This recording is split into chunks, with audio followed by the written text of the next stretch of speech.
Which one we usually have it's usually like after that training. Yeah.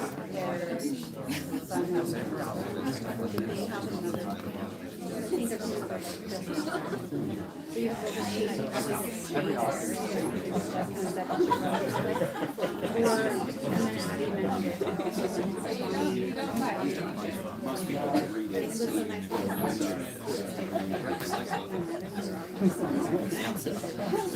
like you can also go, you just like stay with them all the time, you know.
There's two up here if you guys want to. My understanding is There's two up there. Yeah. sort of curious.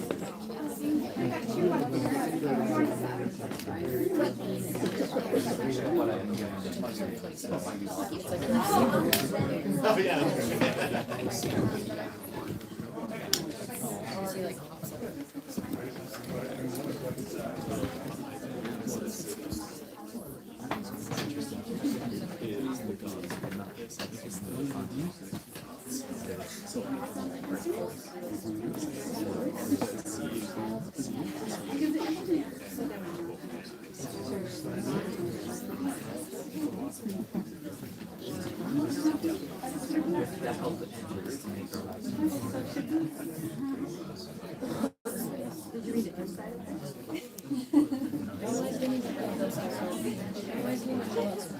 Yes.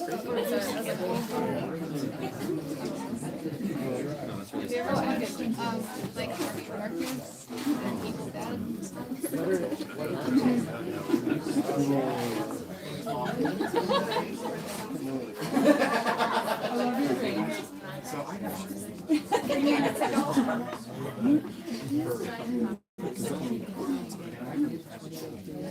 Yeah.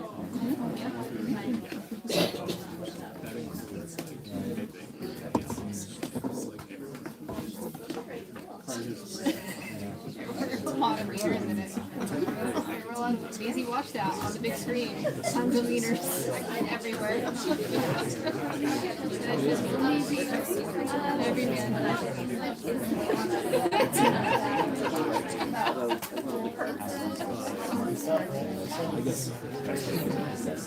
Half the population.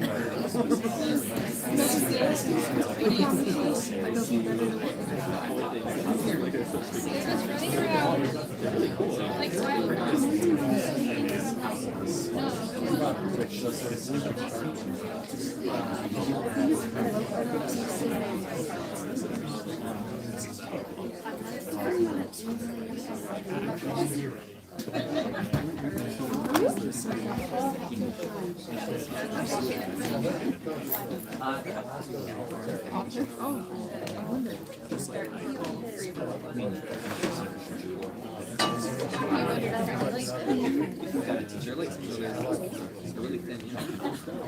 Hello, how's everybody doing? Right. I'm hoping that the microphone likes us tonight. I have a second one if this one has issues. Thank you so much for being here. I absolutely love when we quite literally pack everybody into this room. There's just, we have events at different like offsite locations, but there's something extra special and fun about having it in the bookstore and just this intimacy of everybody who's here, who's excited for this author and for this book, and it just changes the whole energy. So thank you again for being here. My name is Shalene. On behalf of the booksellers at the King's English Bookshop and Brain Food Books, I welcome you to our event with Mark Daniel Lucy. The King's English Bookshop has been on the corner of 15th and 15th for 48 years, matching books to readers, and we are so very grateful for your loyalty. Brain Food Books, the official not-for-profit partner of the King's English Bookshop, is grateful to you in assisting in fulfilling its mission to get books into the hands of those without regular access. A portion of all book sales from this event actually goes towards Brain Food Books. In the last 3 years alone, we have distributed over 59,000 books to the underrecognized community, and we couldn't have done it without you. So a round of applause for yourselves.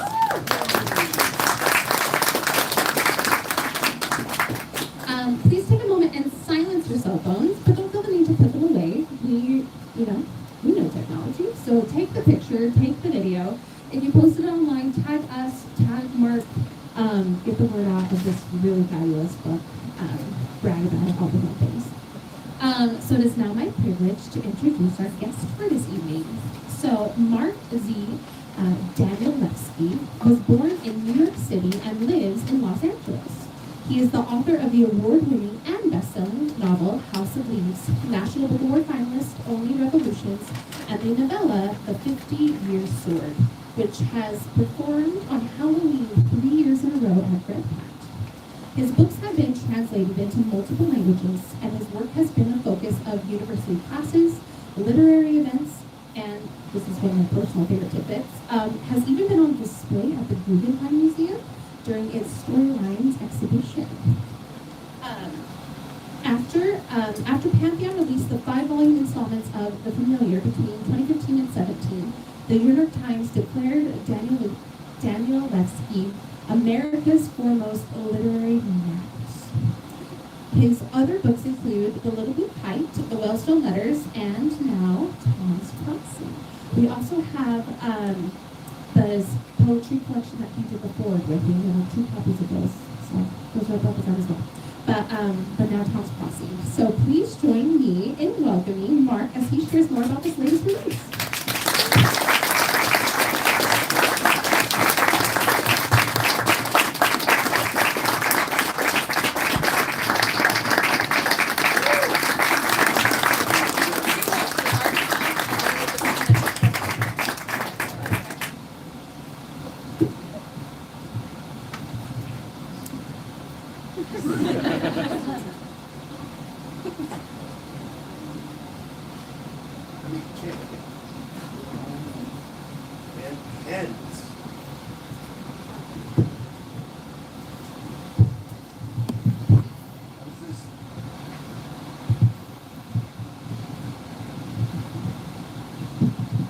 How are we doing?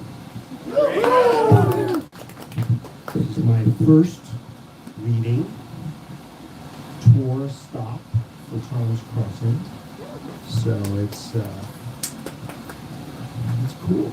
It's very cool. And still learning how to talk about Tom's Crossing. It seems the thing everyone's referring or calling it now is a brick. I have a friend, he turned to AI, because that's what you do in these circumstances, and AI declared that a brick is something that weighs between 4 and 5 pounds. So then he took a picture of Tom's Crossing on a scale, and it's 3.1 pounds. And then he texted, not a brick. So we have that. And actually, I'm kind of, just as we start to figure out what this book is, I'm also still trying to figure out what this particular gathering is. I mean, it's called a reading, and for 25 years, that's what I've treated it as a reading. And when I started doing this, I would read for an hour. I know, I see blood pressure rising. An hour. And then later, I thought I was being really sort of gentle by easing back to 30 minutes. But then recently I was talking to some booksellers and bookstores around my area. And I said, so what's the longest reading? And they were like, 10 minutes. And they were like, 10 minutes is too long. 3 minutes. I said, for a reading, 3 minutes. So then I started to think, well, maybe I'll read for 2 hours. That will be interesting. It'll be, I mean, most people will they'll fail, right? They'll get exhausted and they'll have to leave. And whoever's left, I'll sign their books. And I did work through this in my head, and then I realized it's not going to work. Because everyone's smart here, and they're going to just go outside and wait. And they'll have a party. You guys will order pizza, donuts, whatever, and someone will go in and out. And, oh yeah, he's done. Okay, now we can sign books. And it's also silly because everyone here, if you know who I am and if you know my books, you're all beautiful, expert readers. And by the way, if you just wandered in and you don't know my book, welcome. You're on your way to being a beautiful, expert readers. And there are many, many good readers here. And you don't need me to read to you. That said, I'm going to read to you. But I'm only going to read 2 pages. Okay? It's going to be a short reading. I know. Don't worry. Because I've been thinking about this, obviously. Because then I began to wonder, so is this a performance? Right? In some ways, right? It's kind of like, and I was thinking like, well, when you have a gathering like this, you usually have a musician who's going to play a song. Or you're going to have a comedian who's going to make you laugh, or something theatrical. Or maybe a lecture. This is not a lecture, so you don't have to worry about that. No grades. And I was thinking, well, that's problematic. Because this is aftermath. The performance is done. It's right there. That thing took me 5, 6, 7 years to write. Maybe 10, if you want to go back to like early origins. And I will tell you, it's a lifetime. It is the best thing that I have ever written. And I say that thank you. I say that matter of factly, but also with some melancholy, because I know I'll never write that well again.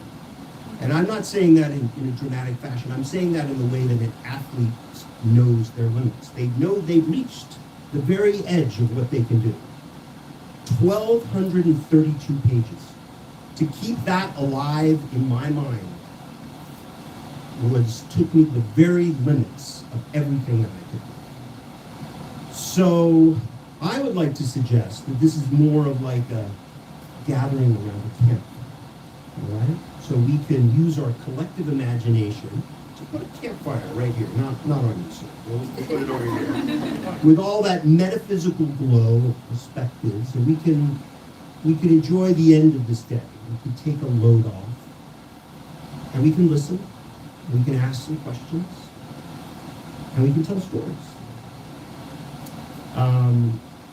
And what I will do is as best as I can, I will share with you a little bit of the journey that was required to get here.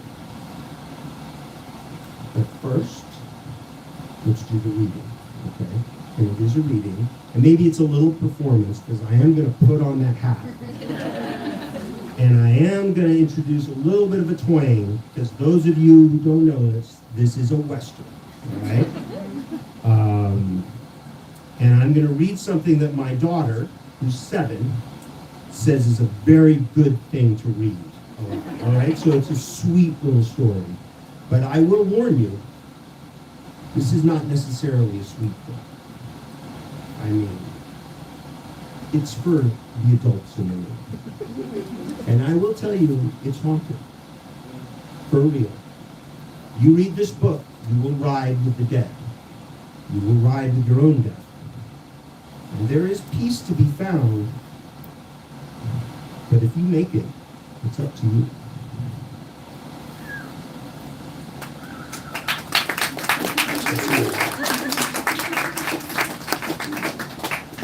You know, when you put on a hat like this, you do kind of become a little different, don't you? I'll tell you a little later what it was like to write this book. But this is about a horse named Jojo. Does anyone know anything about horses here? A little? It's the Utah I grew up in. Jojo was wild from the start, born with a hot wire in his heart. Folks admired him from foal to colt, mainly for his breeding. He was Arabian, mostly. Maybe with some thoroughbred, some Mustang. He had black skin more beautiful than moonlight when it's pure and unfettered by any demand to reflect. With blacker hair and white ticking, Rabicano was the best fit. He sure weren't technically, as in genetically, a true roan. Not that it mattered. Everyone who saw Jojo just saw blue. He was powerful, too, and stubborn. And when he was broken, though many agreed, he was never broken. He never sacrificed that preserving instinct to suddenly buck and bolt for no reason anyone could explain. Because of this unpredictable quality, he was kicked around from trailers to auctions to concrete-floored stalls to more trailers. And kicked around weren't just some expression. Too many folks landed kicks on his side, his flanks. And that wild creature of midnight blue took them insults and held on to them until they matured into a moment none could guess at. And then he kicked back. Jojo pretty much kicked every wall, gate, and rib cage if he could get close enough. Now and then he'd manage a good bite, too. By the time the Gatestones got him, you couldn't even approach Jojo without him rearing straight up, which Tom thought was funny as a comic book. Though even he was cautious about getting too close. Their daddy, when he first set Jojo loose in their Indian Hills paddock, named him Crescent Moon because he spent more time in the air than on the ground. Landry, though, called him Jojo.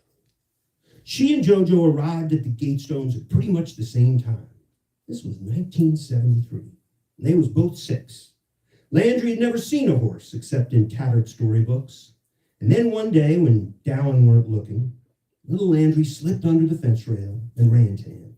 Because, as she later put it, she wanted to hold the moon. Well, Tom's dad was none the wiser neither. How could he be? It weren't like he heard anything, not a scuffle, not a bump, and sure not one of them wild neighs that typically followed that big stallion going skyward. Who can remember what Dallin was doing at that moment? But like a good parent will quick enough notice when there's nothing to notice when there's a child around, why, that's usually when the trouble's in the making. Dallin didn't even think to look first to the paddock. She'd only been near his boots, near underfoot, and but moments ago, too. Now he was frantic, heading into the barn. And when he didn't find her there, why, he was looking around the truck, even down on his knees, looking under the truck. Only when he stood back up did he look to the paddock and behold his newly adopted daughter holding that blue crescent moon.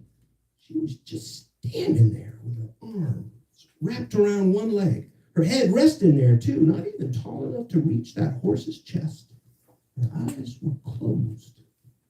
And do you think that big blue stallion was biting and kicking? Heck no. He was still as a statue. Well, that's not entirely true. Eventually, he did lower his head to sniff some of her hair, and nostrils flaring maybe for the newness there. Or if you believe Charlene Kizis, who's from Orvov but wound up trying to put down roots near Edinburgh, he was catching in Landry's wild black ringlets a whiff of familiarity, a common ancestry, the spirit of goodness.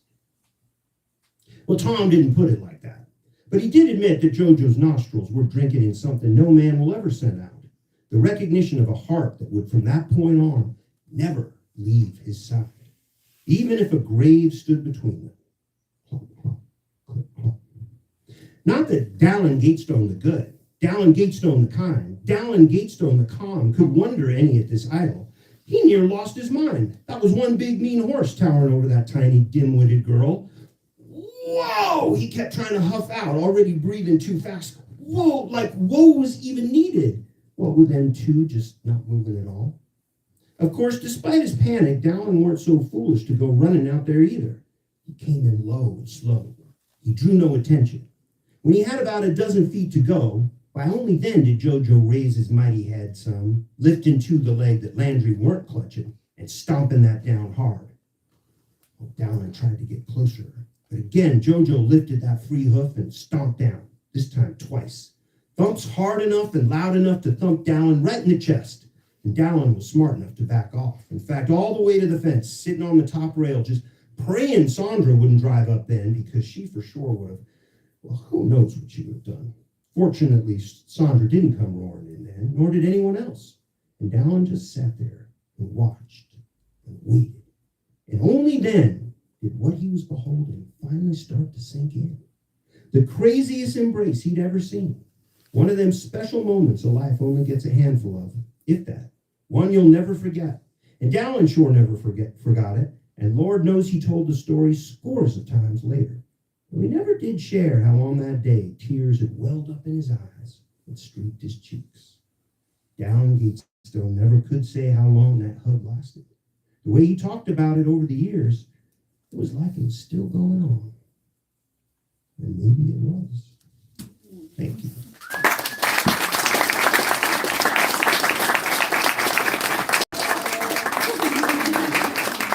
Here ended the performance.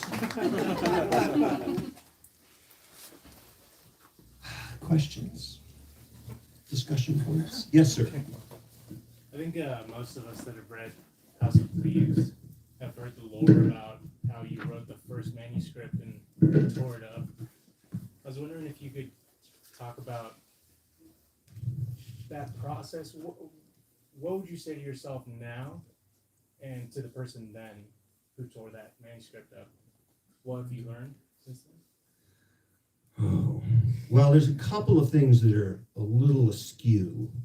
I didn't tear up the manuscript for House of Leaves. It was a story / screenplay that I'd written for my father called Redwood, which in some ways became the basis for The Familiar. And it was a very dramatic and painful thing to do. And what would I say to that person? I don't know. I wonder if I would even recognize that person if I just was suddenly standing next to him. I mean, it's so difficult to tell my 7-year-old to brush her teeth, which totally makes sense. And so how could I say something to my former self that would register? And then would I want to? I mean, it was terrible. That was a terrible time. But at the same time, this is a great time right now. I mean, my wife looked at me and she said, "These are the good old days, Mark." And she was right. So I might just shut up and just say, "Hey, how are you, man?"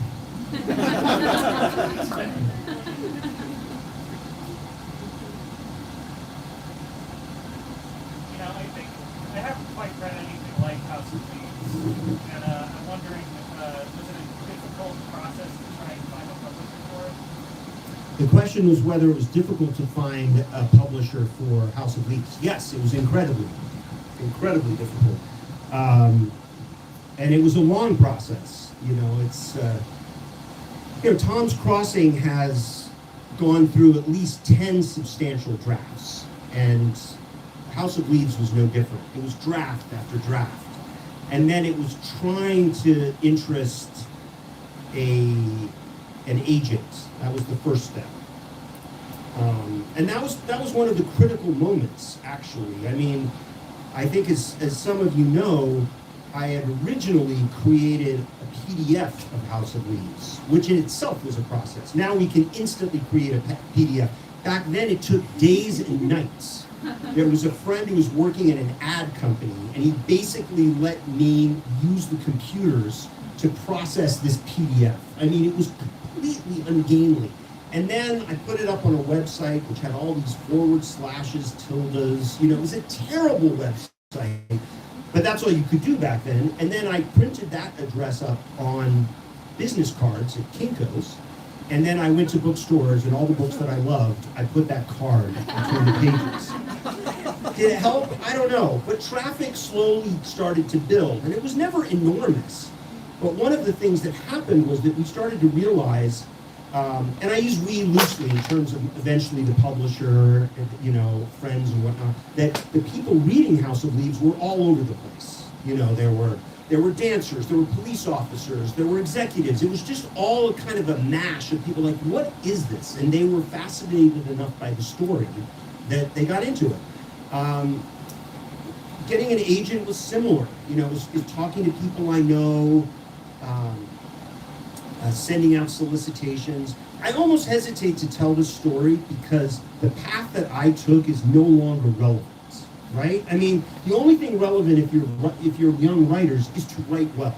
That will make a difference. But everything else goes its own way now. I don't know if you have to do it on TikTok or a new platform or whatever it is, Substack. It's difficult, you know? I mean, someone asked me about my agent, and I said, I haven't had an agent in years. I don't even know what that is anymore. But that was the process. And then my agent, very valiantly went out to like 32 publishers. And all but one said no. So, you know. And then from there, it was still a long time of finishing the book, as was with Tom's Crossing. I mean, my poor editor, 1,232 pages. And by the way, this is the same editor I've had since 1997. 1,232 pages is a big, big book. That is a lot of work. And the manuscript he got was closer to 1,800 pages. So we cut out 400 pages, just so you know. Whew. I'm tired of thinking about it. Yes.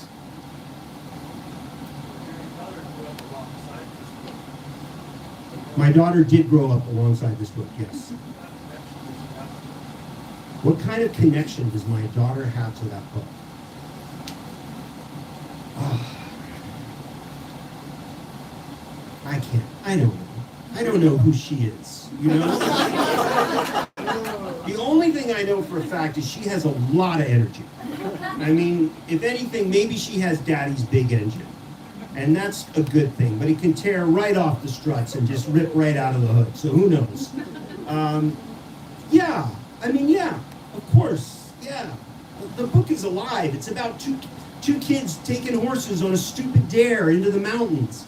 But it's also about their mothers, and it's about the kids, and it's about the older people, and you know, it's a landscape that I see so vividly, and yet, you know, in some ways is I don't know,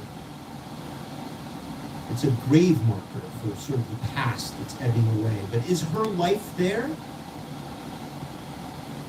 Yeah, maybe the fragility. I think there's a lot of parents in the room. We all know that feeling. We're so excited when life comes into our household. No one tells us that death comes immediately.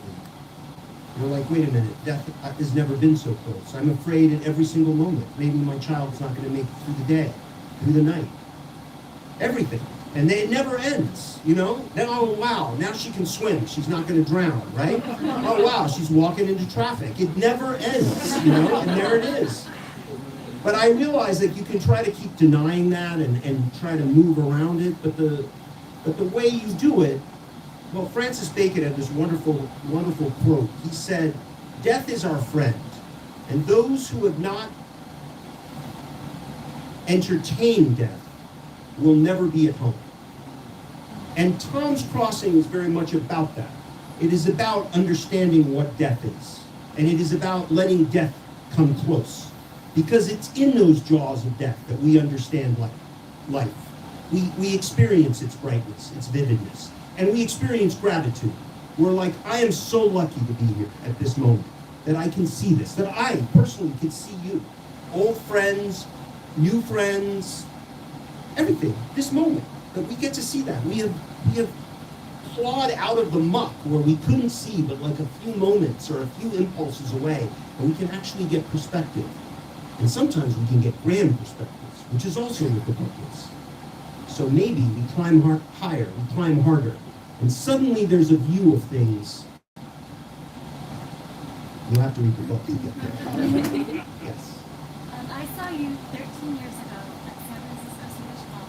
Have I changed? Right? And that was beautiful, by the way, the NPR pianist and the whole 15. That was a really weird time. That was a really weird time. We were all isolated. We were doing weird things. I was spraying my hands in boxes and paper bags. I look back and I'm like, wow, that was me? And I know you all have stories, you know, we lost friends, we lost lives, you know, and it swept over the world. And there were stories everywhere that haven't been told. There's no monuments, there's nothing. It just kind of passed away into the way that's like, does it even exist? Like, did it happen? You know, that weirdness. Tom's Crossing is definitely informed by that. I wrote a lot of it during the pandemic, you know, I said, I mean, I gotta tell you, writers are made for pandemics. It's a harder life but I was like, yeah, I'm going into the mountains, and I would just disappear, even though I wasn't moving but feet away, and I was there. And in some ways, you know, the book was inspired by a lot of the big books. You know, it's like, yeah, you can try to fit things in. You can scroll quickly, and you can glance over stuff, and you have to, because there's just so much stuff out there. But it's also good just to pick a good book. So one of my habits, and I created this habit. In other words, it wasn't an original habit. I had to work at it. Every single night, I read 2 or 3 pages from a big book. I've read War and Peace, Anna Karenina, Magic Mountain. I'm almost finishing Gravity's Rainbow, Knausgaard, Lonesome Dove, any big book. And I remember finding such comfort in that. I would always remind myself, I am not in a hurry to finish this book. I am going to sit with this book every night. I'm going to read other books during the day or maybe before I go to bed. But when I'm in bed, I turn on my little reading light and I read 3 pages. Now, that is definitely one way you can read Tom's Crossing. It will give you a lot of life. It will give you a lot of time. It will give you a lot of love and light. If you try to rush through it, I don't know what you're doing. You know, that's not what this book is about. It is about enjoying its passages. And that way you will experience the passage. You will climb that mountain, page after page. And then you will be worthy of what you find at the top. Because there's something in the book there for you, but there's also what you will bring to that. As you bring these horses with you, and you take them to a better place. That's what I was doing, okay? That answers some. Yes. So what do you think novels do? Like What do novels do? I'm not afraid of this question. It's a great question. Read novels. As you get older, you're going to read biographies. You're going to read nonfiction. You're going to feel like I need to be more connected to where things are happening. Novels are made up. And it's weird. If you talk to a lot of novelists, I bet they would all agree that they are trying to reach some kind of truth. Now think about that. I would even say that's true. I'm trying to reach a truth here that resonates with all the readers. But I'm going to make it all up. All of it. I'm going to make it up. It's a fiction. So what is that? My theory, it's going to take 2 hours to explain, is that your mind lights up differently when you're in the presence of something that you know is a story. Okay? Not something that's true, that requires documents, that you can look at pictures of people. Somehow you kind of abdicate the role of creator. And you go, oh, there's someone out there who understands the history of this. This really happened. It's true. It's nonfiction. No, when you're with a novel, you alone are creating. You are imagining it. And that is strengthening your imagination. Right? Simple. Imaginations need to be strengthened. And what happens with a strong imagination? You can imagine not only your life, but the life of someone else. You cannot empathize with someone without imagination. You cannot walk in their shoes without imagination. So yes, novels have a moral purpose to strengthen what you can conceive of the world around you, those possibilities. And it unleashes such creative energy that you can then apply it to the dynamics of your home life, your professional life, your future moves. It brings space and freedom. Yes. I felt like I had to get this book, just being born and raised in southern Utah, and it feels very specific. This takes place in Boardwalk, Utah, and I'm very curious if at any point during the writing process was this western meant to be spent somewhere else, or is it particularly meant to be placed here in Utah? Yeah. I mean, I moved out here in the summer of 75 and then left in 84. And I have to say, I just love the mountains. And I love northern Utah too. I love the Uintas. I have such an affection for the Wasatch Mountains, Timpanogos, obviously, you know, Little Cottonwood Canyon, where I've skied a lot, and then the Uintas.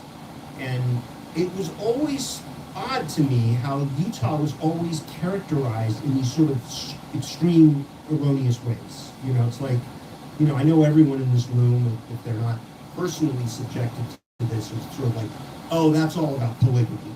You know, enough, you know? And Moab is very different. I have good friends from Moab. It's very different. In fact, the New York Times review, which was lovely, had Monument Valley there. That is not the world of Tom's Crossing.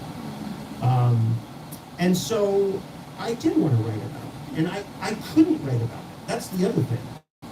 I mean, I never wrote about Utah. And I finally said I had to write about it, you know. And I don't know if I succeeded, actually, you know. So feel free to sound off on whatever boards. Like, he got that wrong. Can't even spell Provo. You know, and just see. But I think well, just to toot my own horn. But I'm going to preface it with some advice for novelists and young writers.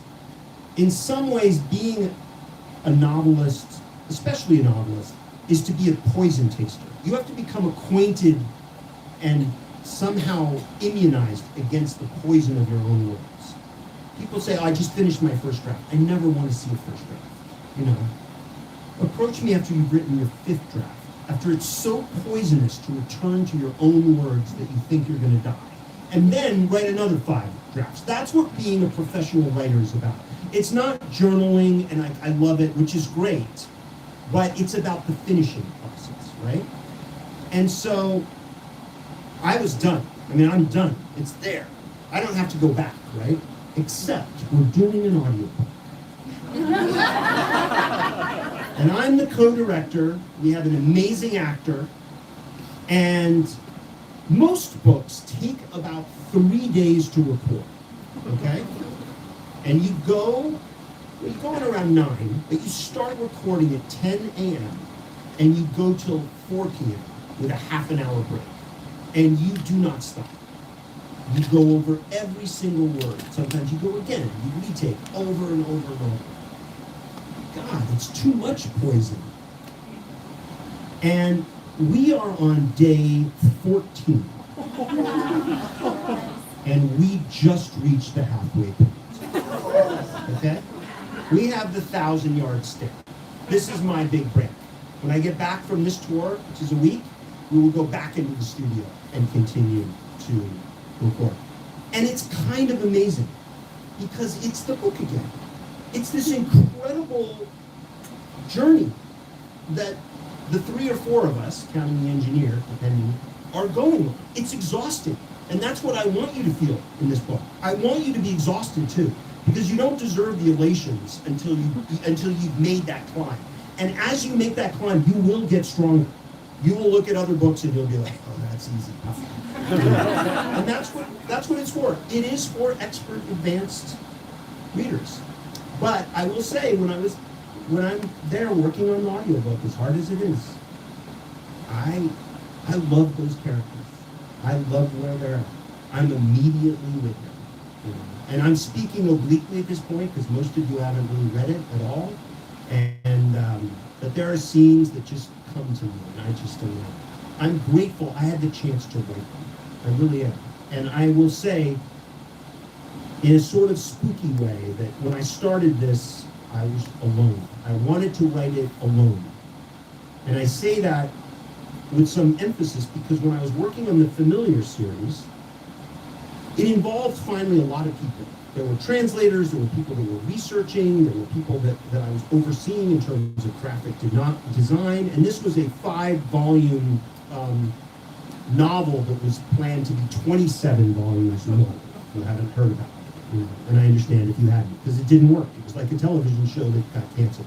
And so when I started on this one, I was like, I'm going to write this, and I thought it was going to be small. I thought it was going to be a little thing like that. And it was like, I've said this before, but it was like the voice of the woods. And I'm talking about these woods up here. I'm talking about the pine trees, the aspens, the birches. Maybe, I hope you've been up there if you're living here. I mean, the way the light flicks on those just golden leaves and the birches are peeling. And it's just so peaceful. And I'm like, you just have to go through here. And there's this lovely meadow and this lovely lake. And you can rest. And that's it. It's going to be easy. And whenever the voice of the forest tells you it's going to be easy, you should run the other way.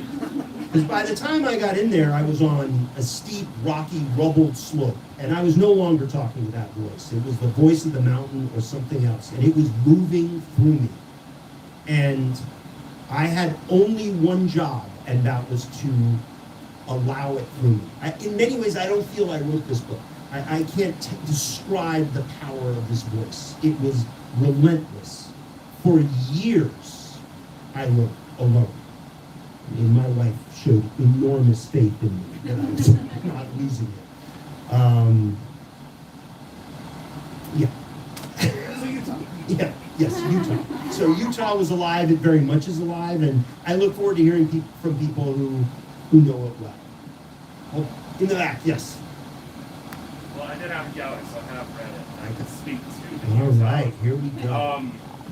Those of us in Utah, you'll get jokes that other people won't. Not jokes, but references like your Switzerland switcheroo, Zurich steel mill instead of Geneva steel. Very good. Peppered with lots of things like that. So just wanted to say, everybody, it's really good on Utah. But my question is, those of us familiar with the Familiar know that Tom's Crossing is mentioned really early in volume 1. Is Tom's Crossing essentially a fractal footnote of the Familiar? And you see it making sense of that is. I'm going to give you the actual answer. It's going to be really hard to understand, okay? But it is the closest that I can get to the truth, all right? So what this fine gentleman is saying with the Gravity's Rainbow t-shirt on, which I appreciate, is that in volume 1, there's a couple of pages called Tom's Crossing. And in many ways, it reiterates what happens in the prologue, basically, in Tom's Crossing. How does that relate to the Familiar, which was going to be 27 volumes long, about a girl who finds a kitten, to this book? And the thing is, I wanted to forget the Familiar. Like, it was a colossal failure. I am a novelist. I am not a professor. I do not get grant money. I make my living writing novels. And by the way, there should be applause there. That's the most important thing. And I am taking care of my family. So in some ways, the idea is that, hey, the Familiar could do that, right? It involves a lot of people. It'll be magnificent, and I believe that, right? And I still think it is, but it's only 5 volumes. So when I started Tom's Crossing, it was going to be everything that the Familiar wasn't. But here's the thing. That voice that I was talking about was always there. I mean, if you read, and he's read Tom's Crossing, there are passages that talk about the Greeks. And if we look at the Iliad, the War of Troy, suddenly one of the gods would inhabit the warriors. Sometimes they would impersonate the warriors, but sometimes they would inhabit them, and they would speak for them. And we've all had that feeling in a way that something just a little beyond ourselves becomes there. And so I think all the energy that was there for the familiar was not done. I said, so what if it doesn't work? There is still a story to tell. And in many ways, Tom's Crossing is the story of the familiar. It's completely different. The characters are completely different. And you can make that connection that it had this sort of fractal, crystalline effect of like moving outward right after the familiar. But it responds to the very same energy. And when it was done, and it was gone. And that's why I'm a little sad. I don't know if it'll ever come back. It was an amazing experience, and I'm honored to have been able to write it and now to share it with you.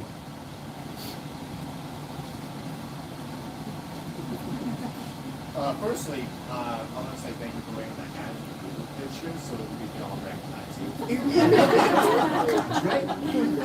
For the actual question, I think it really plays off of what you were saying for the fractal for the familiarity. I haven't read your book. In fact, I really just read a couple pages. That would be tonight's pages. There seems to be this tone of mystical realism that falls in. Wild speculation on 2 pages of the 1,232-page I also book. read the Wikipedia. But I like it. And correct me if I'm wrong. But was there an influence from, I think if you were from the comics, really picked up the emphasis of mystical realism in the last 10 years, specifically in America? Was it influence from him, and if not, what authors did inspire into this pursuit? Question is, what influence does Murakami have on Tom's Crossing? If you look at House of Leaves is very specific in its influences. I mean, it interrogates, in fact, its own influences, and there's long lists of basically all the books that went into the writing of House of Leaves. Murakami is a wonderful writer, and full of inspirations. Highly recommended if anyone here has not read him. The question of influence, though, gets a little bizarre with Tom's Crossing, because it really is a life's work. There is now a compaction and fermentation of all of this reading, all of this experience, and whatever metaphor we want to use, whether it's sourdough or a distillery hidden away in some deep, damp forest. There's a kind of, the experience is that I can't trace it in that way. That its voice became for me something far beyond anything that I've read. And I will maintain that. I have an enormous amount of faith in the book simply because I don't know another book that's like it. There are books that are thematically related, that have influenced it, and I welcome you all to trace those, because it will bring more joy. Those books that inform it are wonderful to read. But there's something strange about the book, and I can't understand it. I can't quite categorize it. It doesn't slot neatly. It is a mountain. Yes.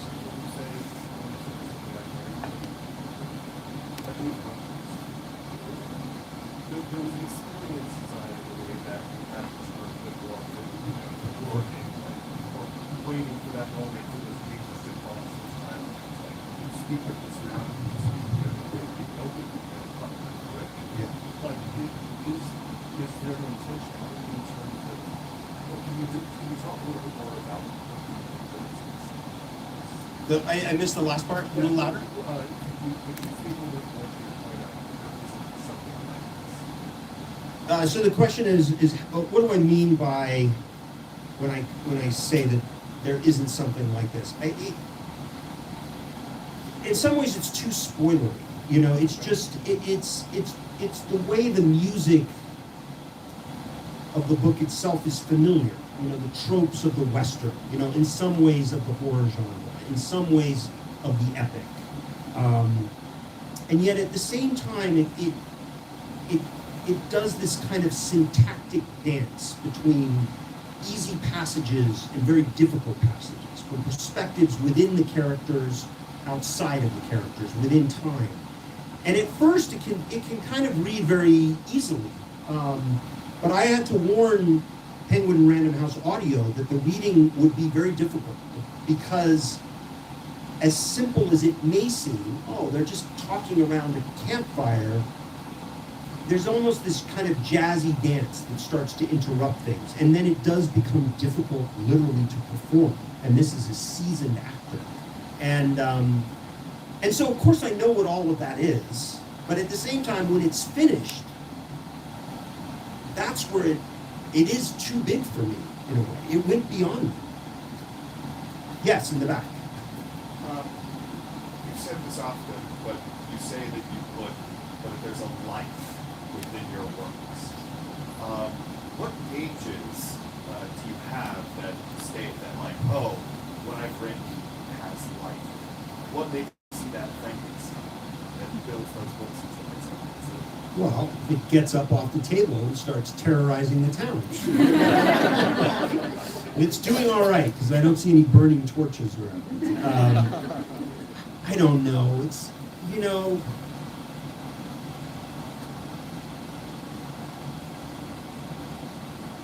I don't know. I don't know how to describe it. I mean, what I'm asking myself is, am I just saying that just to sort of energize myself into the creation that I've done? You know, I mean, is it true? That's what I'm asking. Is it true? Do I really know if it has life or not? You know, I feel like what I can say is that it has time. I know how much time goes into it. And as you get better, if you are working your craft, you become more efficient. You become swifter. So there's even more time. And Tom's Crossing has an immense amount of time. And whether that constitutes life, I don't know. Maybe it is a mountain. Maybe it's like when we look at a mountain, it has a geological life, but does it have life? But nonetheless, when you read it, it's not something that was just spat out of a large language model. You're like, oh, there was risk here. You know, blood was spent. You know, there is a fall. You know, and the one metaphor that comes up a lot in my mind is like Alex Honnold climbing El Capitan. You know, it's just like, that's what Tom's Crossing is. And it's the climbing of it's free soloing El Capitan. And it's making it. And when it was done, it was like, I did it. And this is, we're just talking, you know, and you're like, well, I don't know. You think I'm not saying it's great. I'm not saying it's good. I'm not saying anything, except I know what was done.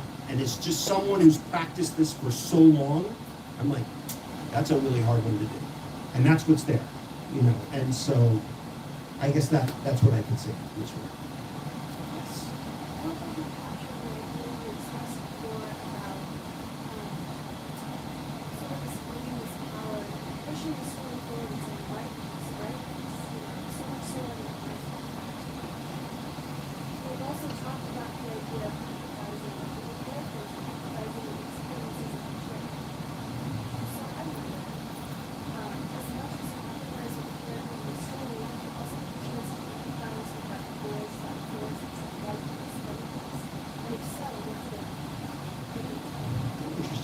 So the question is how I empathized with the characters, but also did I empathize with the voice? No. It was too terrifying, you know.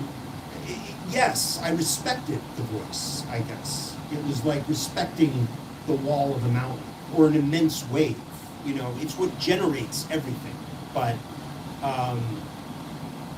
there's a passage that I love, and it's a very spooky passage, but it talks about how you cannot know the mind of the ghost. And it's at the end of chapter 4. And I think that's really the answer to it. I feel like there's this other room back there, and there in fact is another room. Are there any hands waving there? Because I don't want you guys to get lost. Yeah. I was rereading House of Things Happen in Celebration. So there's a passage about kind of the veracity of the house because how could you take something so intricate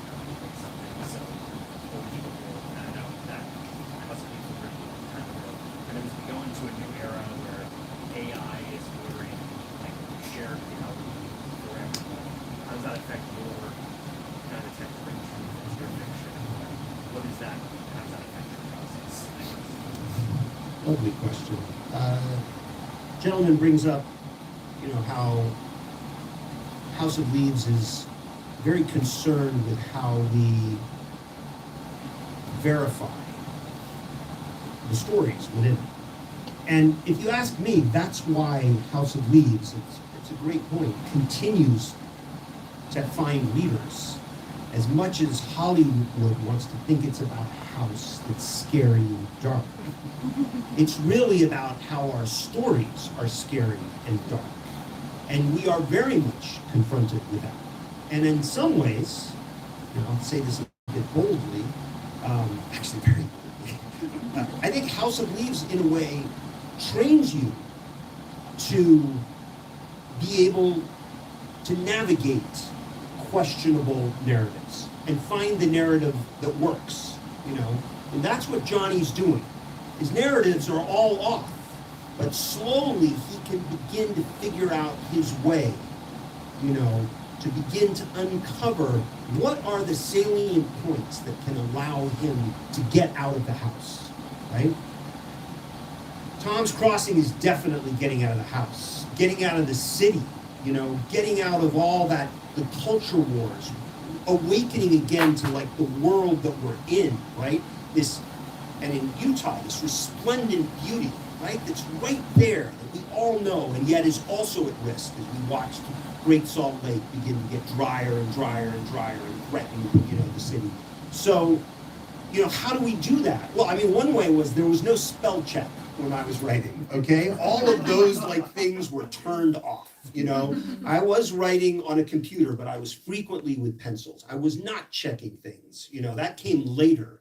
But the main thing was to move as possible as without ropes, without pitons, without maps in a way, and proceed in that way, I embarrassed myself so many times of misspelling something, looking back like, that's not how you spell accommodate. I can never tell anyone that. And then I slowly found these things, but I was writing to the point, this voice was so clear that it became difficult to actually see the words, And I learned that this was the case even with copy editors who are trained in this final process of that there is something so vivid about the book that if you find your way to it and you find that voice and it's moving, you will lose hold of the text in a way, and then you'll really fly. So that was the purpose of it in a way, and I think it does that. I am the large language model right here. Yes.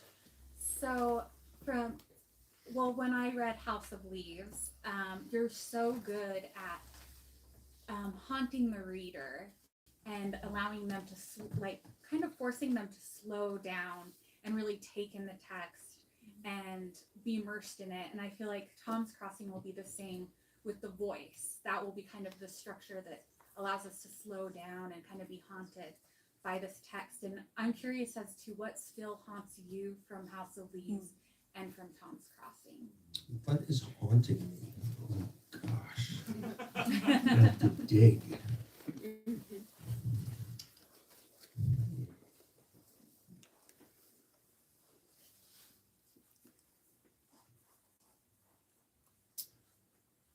I don't know if I have an answer.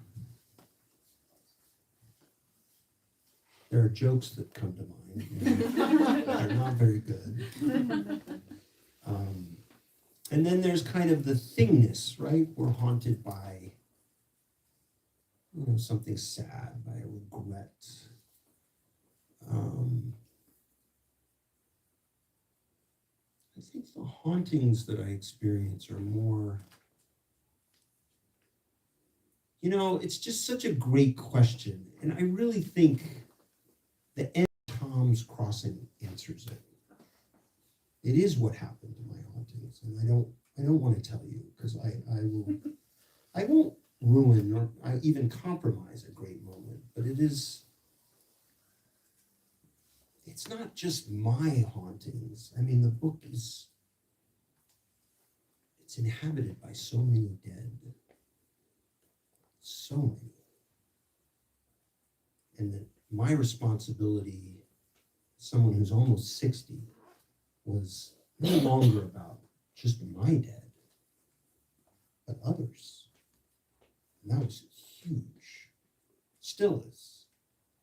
And that journey is part of Tom's Crossing.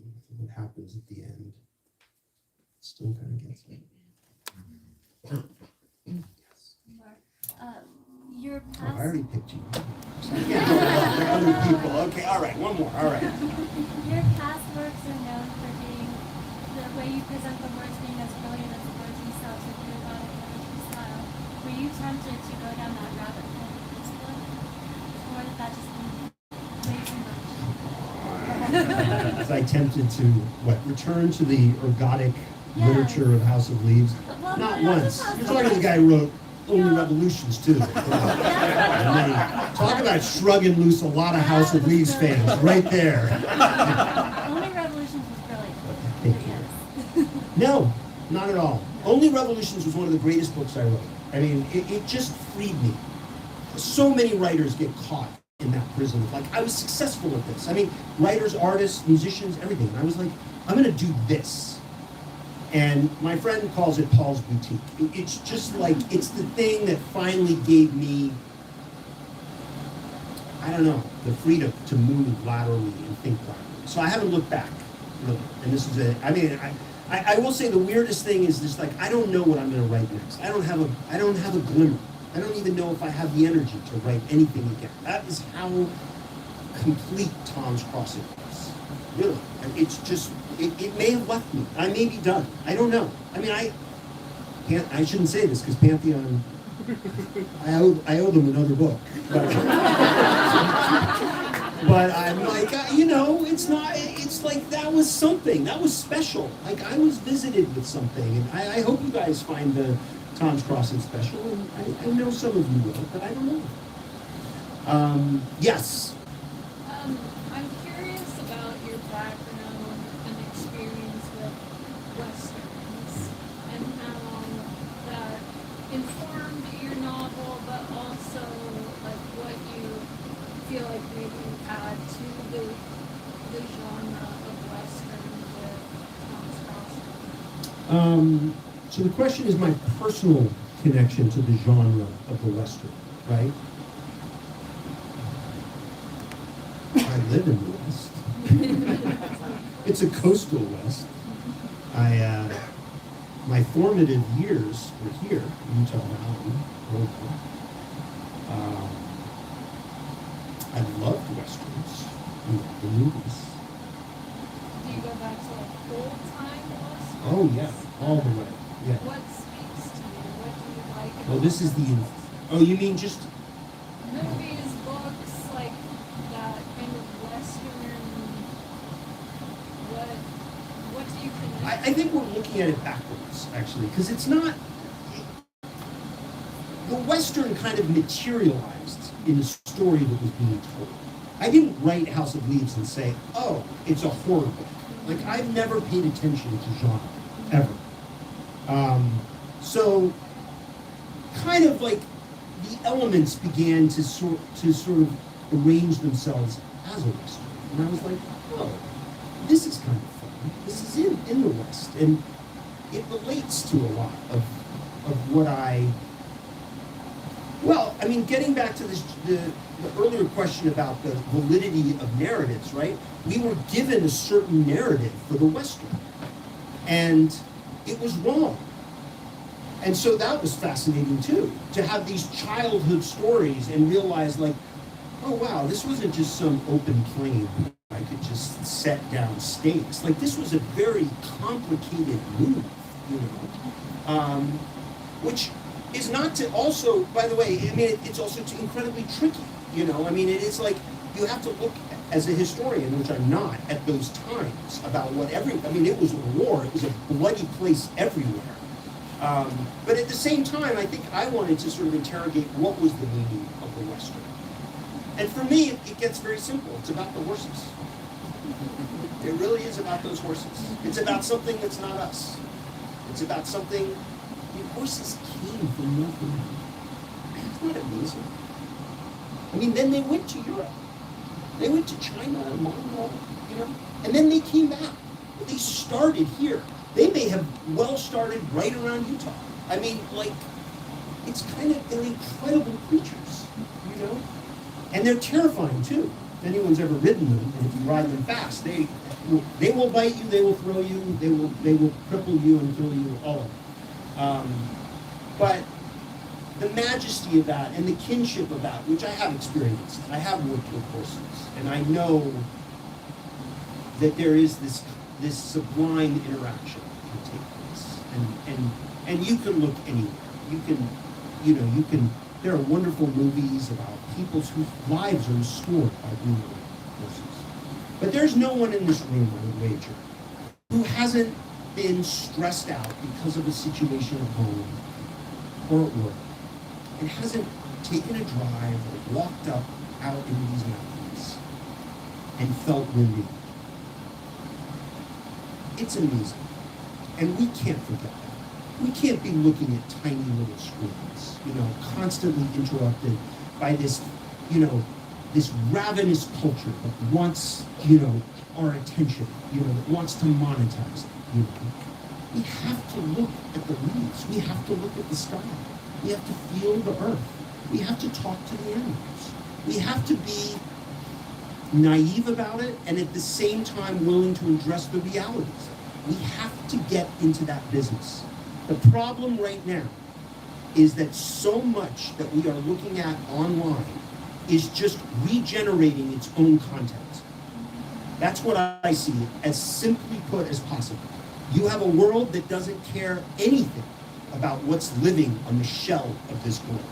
It is a massive body that is moving around other massive bodies with huge fusions of energy that are radiating and changing everything. They couldn't care less about us. And then we have this wonderful culture that has become so interior that it's no longer seeing what's going on out here. And so people don't want to know what's going on in the mountains by going up into the mountains. They just want to ask ChatGPT, how are the mountains? And ChatGPT's going to hallucinate and tell you based on what other people think is going on in the mountains, right? The work is in between. The work is getting real content so that we can process it with these amazing tools we've developed. That's where the real work comes in. Scientists who are measuring the bark every single season, the snowfall, getting out there, doing that part. That's what I think. All right, I've said enough. It's so great to see you. I can see the hook is there, and I have to go sign. Thank you very much. I'm happy to sign your books. I'm happy to personalize them. Write your name down. I recognize that guy. Happy to take selfies. Just tell me. Anything else? I'll give the signing line instructions down there. All right. So, we'll dismiss Mark. He's going to go sit up where he's going to be signing. Another round of applause, please.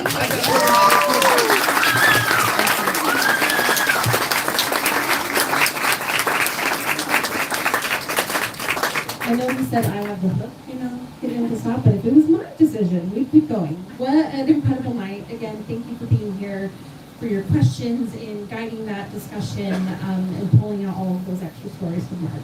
Y'all were wonderful. So, some signing line instructions. So first and foremost, the whole store is shoppable. We will be keeping the registers open probably for another 45 minutes, 40 minutes. And so I would highly recommend, rather than just twiddling your thumbs in the line the entire time, go shop the store. It's open to you, and I promise everybody will get their book signed. We're not going to let Mark go away until everybody has gone through lunch, right? We're holding him hostage. I don't know if you acknowledge that or not. So how is this going to work? So behind y'all, there's one set of stairs up here, storage, and then up a couple little steps up to a table where Mark is. I will be at the bottom of those stairs with sticky notes. You cannot go see Mark until you see me. I'm going to be the one to write down your names, okay? He said he is willing to personalize as many books as you want personalized, and he will sign as many books as you want signed. So love that for each of you. We're gonna make sure we get you all sticky notes, okay? And I'll help you turn to the right page, all of that fun stuff. I would suggest getting to know the person behind you in line. Hand them your phone. They can take some pictures for you, some candidates. And like Mark said, he is willing to take some selfies, okay? After you visit the table with Mark, there is a sneaky back staircase. So you're gonna just keep going straight and follow the curve around to the right, and then there's a staircase that'll pop you out right by the front desk. Does that make sense? Okay. Please be kind. Please be courteous. Please, again, feel free to shop the store so you're not just waiting in line the whole time. If you would be so kind, there's only 2 of us booksellers here for the rest of the night. Once you get up out of your chair and you start to enter the other room, it would be nice folding it up, and you can just lay it up against the bookshelf in the back. That would help us so much in the picking up process. Thank you again for being here.